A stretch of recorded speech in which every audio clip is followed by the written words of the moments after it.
Hey guys, welcome to the Snare Trap Survive YouTube channel, and today I want to talk about the 300-pound gorilla in the room.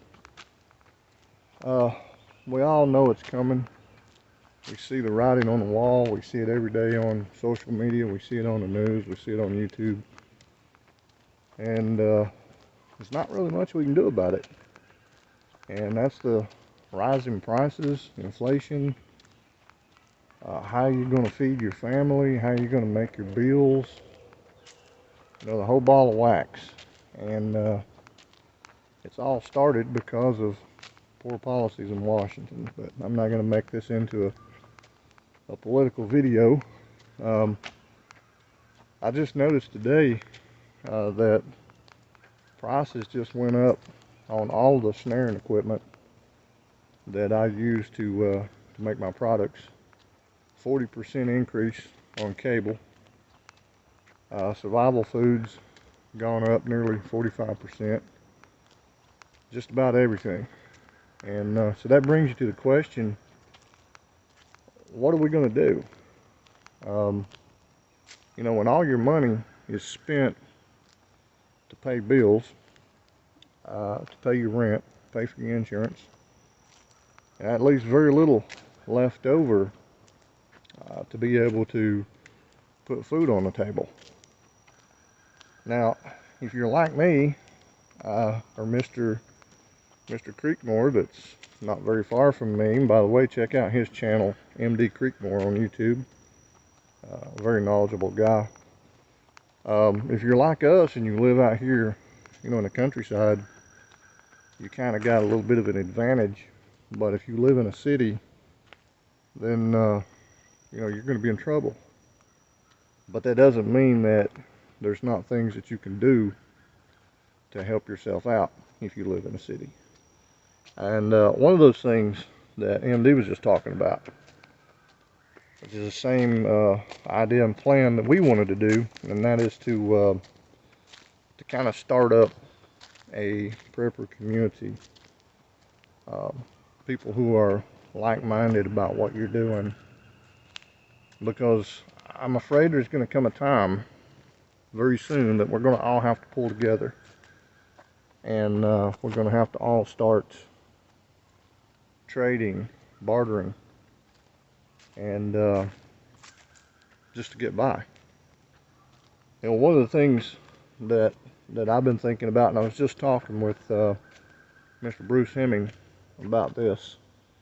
This fall, we're going to go out and start snaring for wild hogs, rabbit, squirrel hunting, fishing, and storing that stuff up. And I've already talked with a bunch of people about getting kind of like a little co-op thing going.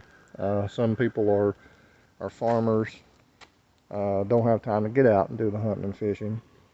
So you can go out and snare a hog and half that up with that farmer and get produce.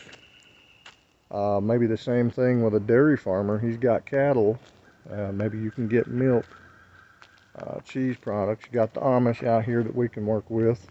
So that's something that here in the South we can do. Now, again, if you're in a city, it's going to be a little bit more difficult. So what you would probably want to do in a city is try to get you some groups together that you can work with in order to maybe bulk buy, stock up on things, beans, rice, dry goods.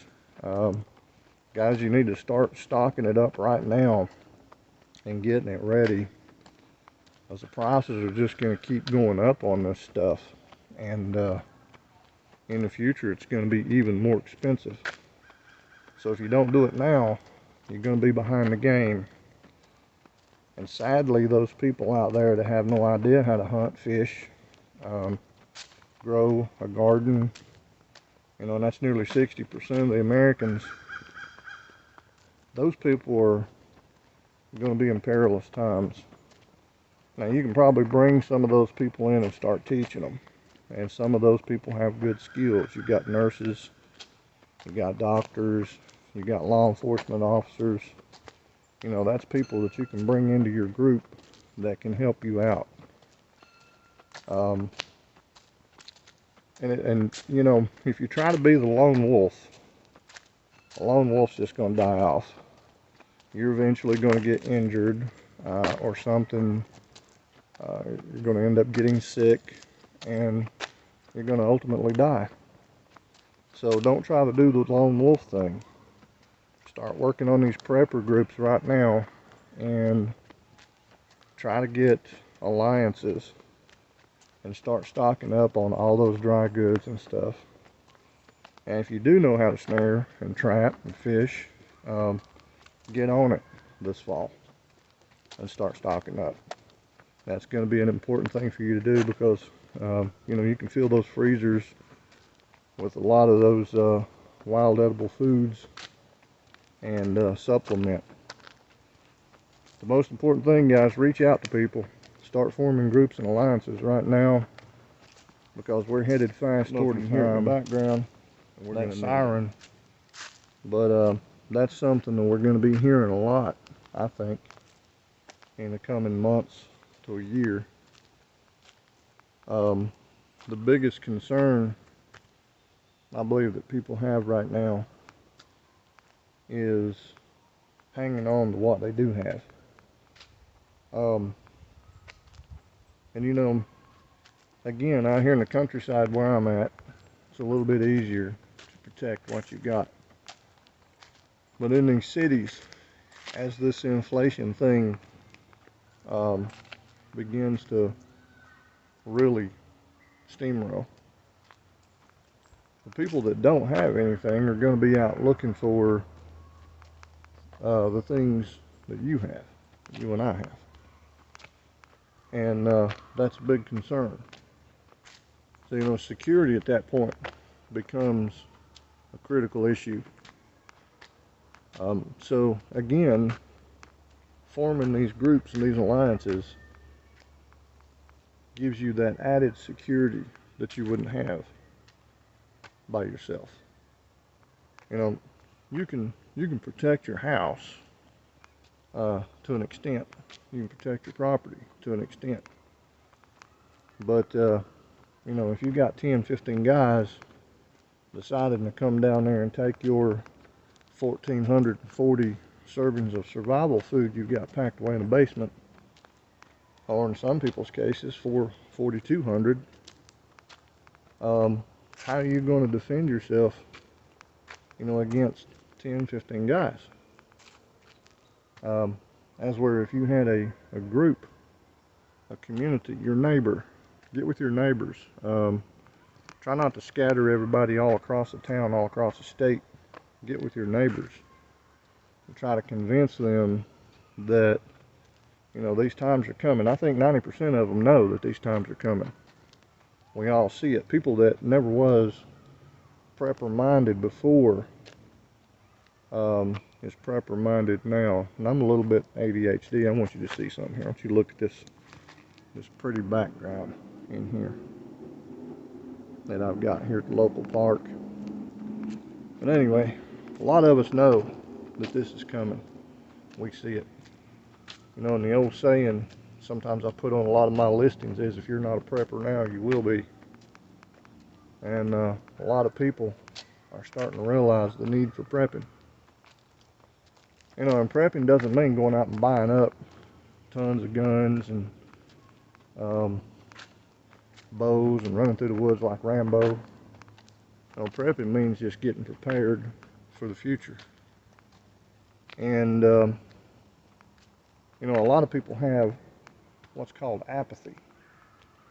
And apathy is the lack of concern for a certain subject matter. And when you have apathy when it comes to prepping, that's a very dangerous thing. You got to learn to get rid of apathy. Get rid of that disregard. You know, oh, it's going to be all right. Somebody will come in and fix it. I don't think anybody's going to come in and fix this. Not for a long time. The government's policies has already set us on track for probably the worst recession that America's ever seen. So I don't think anybody's going to come along and fix this. Not even Donald Trump, Ron DeSantis, none of those guys. So you need to start really thinking about that right now. And if you've got apathy right now, guys, get rid of it. Get rid of it and at least stock up on something. You know, flour, sugar, salt. Like I said, beans, dried beans. Heck, oatmeal will be better than nothing. I know a lot of people that don't stock up on anything. And those people are going to go through all those stages.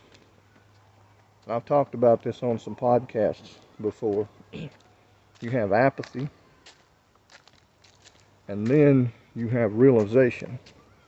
When you realize that things are starting to get bad. In your second stage, you look around you and you realize, oh crap, I can't buy anything. I don't have food. What am I going to do? And then you move to stage 3, which is fear. And when you get into stage 3, you start making mistakes. You start going out and trying to do stupid things to get what you do need. And then at some point, you're going to realize that you just can't get it all because you didn't get prepared. Then you're going to move into stage 4, which is going to be panic. And when you hit stage 4 is when you really start making stupid decisions. You start doing things that's either going to get yourself hurt, or you start doing things that's going to get others hurt. And that's when people start coming for your stuff. And they will. And then, once you get to that stage, you move into stage 5, which is utter chaos. And if we get to that stage, it's going to get nasty. You know, a lot of people think that the world's just going to fall apart. We're still going to have law enforcement. We're still going to have, you know, our military. The problem is they're going to be covered up and they're not going to be able to get to you when you need help. So the best thing to do is don't have apathy. Get rid of apathy and start realizing now that we're in the middle of a crisis that's not going to get better, and we're going to have to start doing something right now to change it. So guys, I hope this has got your wheels turning in your head. I'm going to be doing a lot more videos on things that you can do to help yourself out, and a lot of videos on where I think all of this is headed. So right now, be thinking about it. Thank you guys for tuning in and watching. I'm Roger with Snare Trap Survive. We'll see you guys on the next video.